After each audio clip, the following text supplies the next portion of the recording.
So hello everyone, welcome to Agri Moon. आज हमारे साथ टॉपर टॉक्स एपिसोड नंबर 2 में हमारे साथ जुड़ चुके हैं हिमांशु रंजन श्रीवास्तव सर, जिन्होंने यूपीपीएससी एई के एग्ज़ाम में सेकेंड रैंक हासिल किया है। तो सर अपनी सारी स्ट्रैटेजी वगैरह इस वीडियो में बताने वाले हैं। तो जितने भी स्टूडेंट हैं अपना प्रिपरेशन वगैरह कर रहे हैं, तो आपको प्रिपरेशन वगैरह कैसे करनी है उसकी स्ट्रैटेजी वगैरह सब कुछ बता देंगे इस वीडियो में। तो वीडियो को इन तक ज़रूर बने रहिए। और मैं सर से रिक्वेस्ट करूँगा कि सर प्लीज़ अपने बारे में थोड़ा सा कुछ बताइए। Thank you Vimal and Agri Moon for calling me on your channel. Hello everyone, मेरा नाम है हिमांशु रंजन श्रीवास्तव। मैंने बीटेक किया एग्रीकल्चर इंजीनियरिंग में एमपी के वी राहुरी से 2014 से 18 में, और मैं यूपीपीएससी एई 2019 के एग्जाम में एग्रीकल्चर डिपार्टमेंट में सेकेंड रैंक हासिल की है। ये नोटिफिकेशन 2013 के बाद अब के दिसंबर 2019 में आया था। तो ये नोटिफिकेशन मेनली ये नोटिफिकेशन एग्रीकल्चर इंजीनियरिंग सेक्शन के लिए एक आप कह सकते हैं कि वरदान की तरह है, क्योंकि एग्रीकल्चर इंजीनियरिंग के आप जानते हैं वैसे भी जॉब की काफी मारामारी है।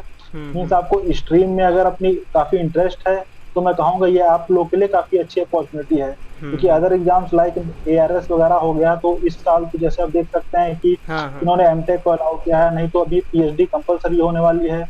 तो to stay connected with your technical skills, ये मुझे मेरे हिसाब से सबसे अच्छी एग्जाम्स है। तो ये एग्जाम मेनली क्या होती है मैं आपको पहले ये बताना चाहूंगा। ये स्टेट इंजीनियरिंग सर्विसेज की एग्जाम है। इसमें civil, mechanical, electrical as well agriculture engineering के बच्चों को अलाउ किया जाता है। इस साल की जो वैकेंसी आई थी उसमें 3 डिपार्टमेंट में जगह निकली थी।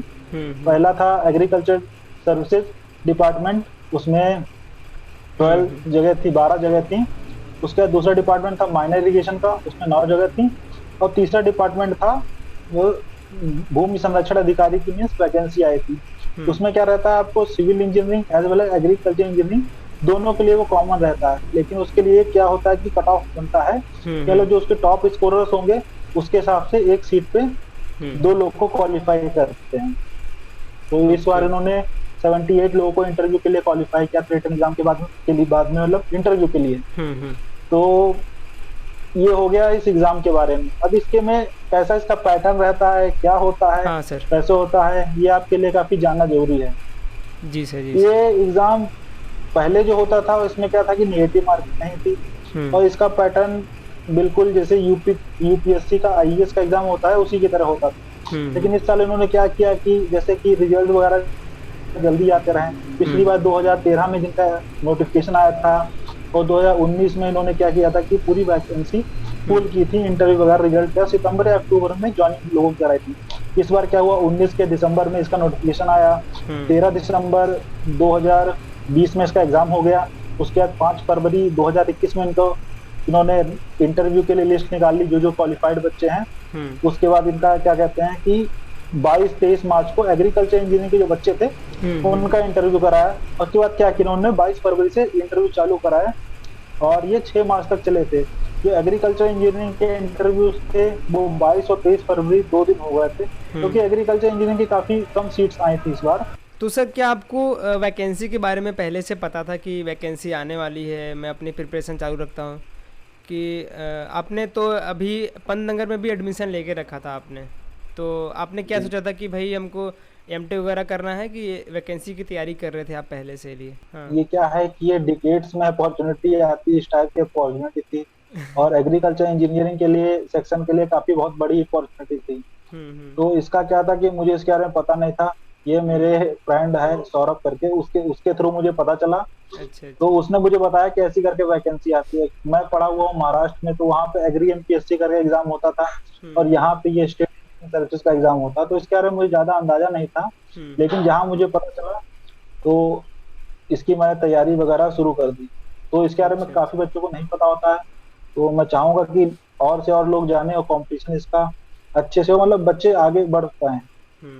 और सर ये एग्ज़ाम का जो पैटर्न होता है, कैसे मार्किंग सिस्टम वगैरह रहता है इस एग्ज़ाम का, और कौन कौन से सब्जेक्ट ज़्यादा पूछे जाते हैं क्वेश्चन, उसके बारे में थोड़ा बता दीजिए। अच्छा, तो इसका जो एग्जाम का पैटर्न होता है, पहले तो बताया कि इसका एग्जाम अलग तरीके का होता था, इस बार इन्होंने टोटली चेंज कर दिया है। अच्छा। इसलिए जैसे कि जल्दी से रिजल्ट आए, जल्दी से ज्वाइनिंग वगैरह करा सके, तो इस बार इन्होंने क्या किया, एक दिन में आपके 2 पेपर होते हैं। प्री वाला इन्होंने सिस्टम हटा दिया है। से ये यूपीपीएससी एग्जाम आपका कराता है। पहला जो पेपर होगा उसमें 125 क्वेश्चंस होंगे। 25 क्वेश्चंस आपके हिंदी के होंगे, 100 क्वेश्चंस आपके टेक्निकल पार्ट 1 के होंगे। और सेकंड पेपर होगा उसमें 25 आपके जीएस के क्वेश्चंस होंगे और 100 क्वेश्चन टेक्निकल 2 के होंगे। टेक्निकल 1 में जो रहता है एग्रीकल्चर इंजीनियरिंग का, उसमें मेनली फार्म पावर और आपका फूड प्रोसेस इंजीनियरिंग का पूछते हैं। जो अच्छा। पेपर 2 होता है तो उसमें जीएस के अलावा जो टेक्निकल 2 होता है तो उसमें रहेगा आपका रिन्यूएबल एनर्जी का कुछ पार्ट पूछते हैं, तो बिल्डिंग मटेरियल वगैरह पूछते हैं। और जो मेन होता है आपका सॉइल वाटर कंजर्वेशन इंजीनियरिंग का पूछेगा, इरिगेशन एंड ड्रेनेज इंजीनियरिंग का पूछते हैं। और जो इसका जो मेन आपने जैसे पूछा कि फोकस किस पे करना चाहिए, कि वो पेपर 1 इस बार आया था तो वो बेसिक मीडियम लेवल का आता है, लेकिन जो पेपर 2 होता है उसका लेवल काफी अच्छा होता है। तो आप का अगर पेपर 2 का जो पार्ट है अगर आपने अच्छे से तैयार कर रखा है और पेपर 1 का आपको थोड़ा मीडियम भी है, तो मेरे हिसाब से आप आसानी से क्वालिफाई कर सकते हैं। और जो आपकी सर एग्रीकल्चर इंजीनियरिंग की जो पढ़ाई थी सर बीटेक की, तो उसका जो क्या आपको फ़ायदा मिला वहाँ से? आपको ज़्यादा बेनिफिट हुआ था कि नहीं डिग्री से, आपके सब्जेक्ट से रिलेटेड? हाँ, तो ये क्या रहता है, यूजी लेवल का एग्जाम रहता है, इसकी एलिजिबिलिटी होती है आपकी अंडर ग्रेजुएट मीन्स आप बीटेक होने चाहिए। हाँ हाँ। तो यूजी में हम जो पढ़ते हैं वही सब पूरा पूछा जाता है। अच्छा। तो जो बच्चे अभी देख रहे होंगे वीडियो और यूजी में अपनी हैं, हाँ। सेकेंड ईयर थर्ड ईयर में फाइनल ईयर में और कुछ ऐसा टारगेट कर रहे हैं, तो उनको मैं ये कहना चाहूंगा कि अपनी कॉन्सेप्ट को ज्यादा से ज्यादा क्लियर करते हुए चले। क्योंकि मैं ये कहूंगा कि मेरे टीचर्स ने ये पढ़ाया, तो बेसिकली मैंने भी अपने यूजी में पूरा कॉन्सेप्ट क्लियरिंग पे अपना टारगेट किया था और वो मुझे फायदा दिया। जो आप यूजी में पढ़ते हैं उसी से सब आता है, बस वो है कि वो एक क्वेश्चन को पूछने का उनका ढंग अलग होता है, लेकिन अगर आपको कॉन्सेप्ट क्लियर है और अगर आप ज्यादा से ज्यादा क्वेश्चन प्रैक्टिस करेंगे तो ये काफी सरल आपको पेपर जाता है। और सर ये पूछना चाहता हूँ मैं कि ये जो एग्ज़ाम हुआ था आपका यूपीपीएससी का एई का जो एग्ज़ाम हुआ था, किसी और एग्ज़ाम के सिमिलरिटी में आप बता सकते हैं? जैसे आपने आईसीआरपीजी का एग्ज़ाम दे रखा है, तो क्या उससे कंपेयर में कैसा रहता है आपका ये एग्ज़ाम? आईसीआर पीजी का मैंने भी एग्जाम इसके साथ ही भर दिया था। मैंने कहा था अगर ये नहीं होता तो एमटी हाँ। Will be better option with it. तो आईसीआर एग्जाम के और इसके सिलेबस में अबाउट 60% आपको सिमिलरिटी मिल जाएगी, मीन्स कॉमन रहता है। लेकिन इसका जो वो रहता है आपको लेवल मैं कहूंगा वो आईसीआर से थोड़ा ऊपर रहता है। हाँ। अगर आप 10 में उसे रैंकिंग करेंगे तो अगर आईसीआर 6 है तो ये 8 रहेगा और गेट 10 है। इस हिसाब का इसका रहेगा।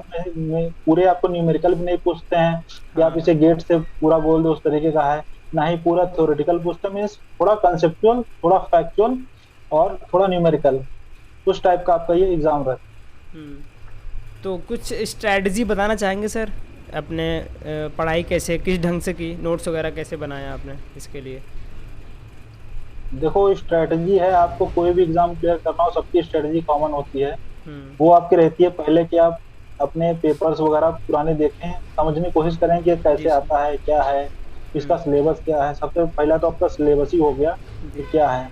उसके बाद आप क्या करें कि बुक्स वगैरह देखें कि आपने जो यूजी में पढ़ा था, जो आपको लगता हो कि आपको अच्छे से आता है, उस चीज से मतलब कि उस टॉपिक से आप स्टार्ट करें, तो आपका क्या है कि इंटरेस्ट बना रहेगा। नहीं तो अगर आप कोई बोरिंग टॉपिक उठा लेंगे तो आप बोर हो जाएंगे और फिर आपका इंटरेस्ट खत्म हो जाएगा। तो एक इंटरेस्ट बनाने के लिए अपना टॉपिक चूज करें इंटरेस्टिंग वाला, तो उसके बाद जो भी सिलेबस है उसके हिसाब से आप बुक्स से पढ़िए। किसी और के नोट्स से पढ़ना वो सब सही नहीं है। तो नोट्स आप अपने साथ ही बनाते रहें। जैसे कि आप कोई भी पढ़ रहे हैं, जैसे इरिगेशन वगैरह पढ़ रहे हैं तो उसके लिए एम माइकल होती है, तो एम माइकल से आप पढ़ रहे हैं चैप्टर वाइज, से पंप्स वगैरह आपने पढ़ा तो उसे पढ़ लिया। उसे पढ़ने के बाद आप उसके नोट्स वगैरह अपने बनाना चाहते हैं, वो अपने उसके लिए है कि आपको जो सही रहेगा बाद में रिवाइज वगैरह करने के लिए। तो इसलिए नोट्स वगैरह भी जरूरत हो जाते हैं। दूसरों के नोट्स के ज्यादा चक्कर में ना पड़े, जितना बुक से पढ़ेंगे उतने अच्छा होगा।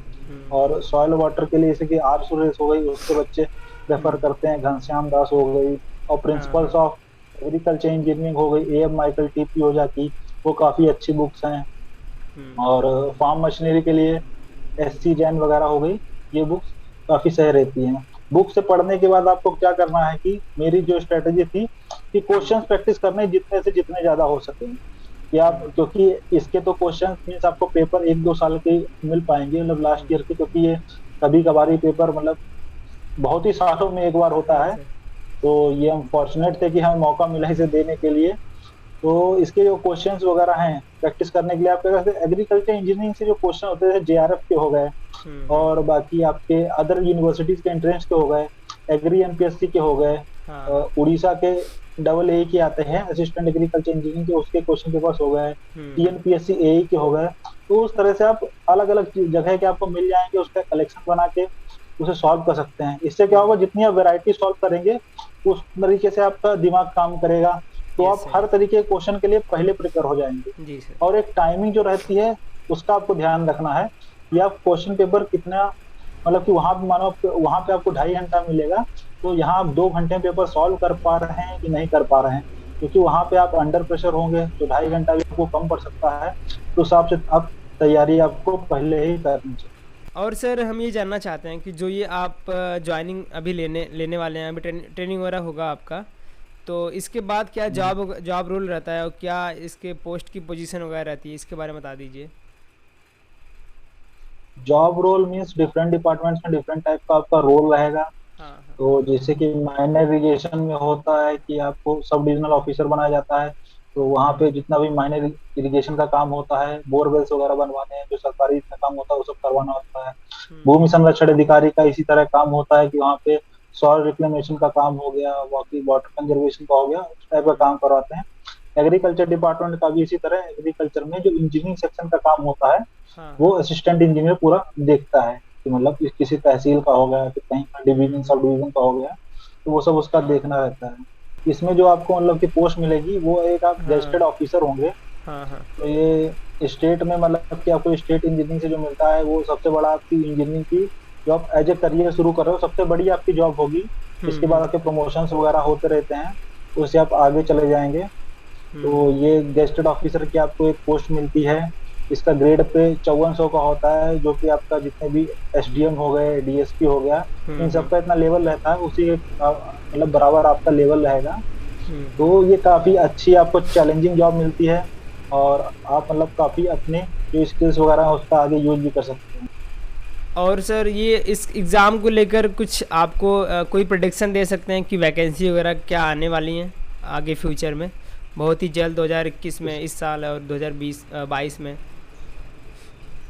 देखिए, अभी तक का जो मतलब रहा है कि जब ये ज्वाइनिंग करवा देते हैं हाँ उसके हाँ। बाद वैकेंसी वगैरह आ जाती है। पहले तो काफी टाइम लगता था, इस बार काफी अच्छी तरीके से इन्होंने मेंटेन किया यूपीपीएससी ने। अब जहां तक हम्म। ज्वाइनिंग भी जल्द देंगे, उसके बाद नोटिफिकेशन आने की उम्मीद तो लग रही है, लोगों में काफी हम्म। चर्चा है। अब देखते हैं कि क्या होता है, कब तक आती है वैकेंसी, लेकिन इसका आप श्योर रहिए, अगर आप तैयारी कर रहे हैं तो हम्म। आप अच्छे से तैयारी करिए, अपनी बुक्स वगैरह उसमें पढ़ते रहिए, हम्म। और जल्द ही वैकेंसी आएगी। जहाँ तक बात चल रही है, श्योरिटी हम नहीं कर सकते हैं, लेकिन आएगी। So thank you so much sir, Himanshu sir, आप हमारे साथ जुड़े और अपना एक्सपीरियंस आपने शेयर किया हमारे साथ। तो ऐसे जो वैकेंसी है तो वेट तो कर रहे हैं बहुत सारे स्टूडेंट जो यूपी के हैं, ऑलरेडी एग्रीकल्चर में पढ़ाई कर रहे हैं। तो सर ये लास्ट क्वेश्चन था, ये जो वैकेंसी है सर, ये जो अदर इंजीनियरिंग के ब्रांच होते हैं एग्रीकल्चर में, बीएससी वाले, हॉर्टी वाले, ये सब भी फिल कर सकते हैं फॉर्म को? नए नए स्टेट इंजीनियरिंग सर्विसेज का एग्जाम होता है, हाँ। इसमें सिर्फ आपके इंजीनियरिंग सेक्शन के जो होते हैं, अच्छा, असिस्टेंट इंजीनियर की एग्रीकल पोस्ट है, तो जो हाँ हाँ एग्रीकल्चर इंजीनियर के, सिविल इंजीनियर हाँ। और क्या कहते हैं मैकेनिकल इलेक्ट्रिकल पहले बताया, ये सब इंजीनियरिंग के लिए होती है। और इसमें ये है कि अगर आप अदर स्टेट का कोई वो नहीं रहता है, कोटा वगैरह की आप अदर अच्छा, स्टेट से या फिर यूपी ऑल का है, इंडिया में कोई भी तो ये भर सबके सकता है? लिए हाँ। ऑल इंडिया कोई भी भर सकते हैं इसको है। इसमें किसी अच्छा। प्रकार का कोटा नहीं होता है, तो हाँ। इंटरव्यू तक में आपकी आइडेंटिटी आपकी हिडन रहेगी, अच्छा अच्छा। आपको उससे कोई लेना देना नहीं, मतलब ये ओपन टू ऑल होता है। तो अगर आप अदर स्टेट के में, तो ये मत सोचिए कि वैकेंसी आई आप नहीं भर सकते हैं, या फिर कुछ हम्म। पार्शियलिटी चलती है, लोगों के मन में कंफ्यूजन होता है कि ये सब होगा, ऐसा कुछ नहीं है। पूरा हम्म। अनबायस्ड सिस्टम है, काफी अच्छे से सब कुछ हम्म। होता है, स्मूथली होता है। तो आप बस मेहनत करिए, आपको सफलता मिले।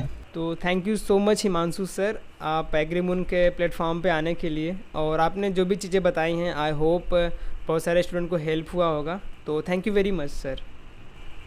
Thank you Vimal, and thank you everyone for calling on our channel. आशा करता हूँ अभी तक मैंने जो बातें बताई हैं वो जरूर ही किसी ना किसी तरीके से आने वाले एस्पिरेंट्स को मदद करेंगी। जी सर, तो जी sir. Best of luck to all the aspirants, and once again thank you everyone. Thank you sir, thank you very much.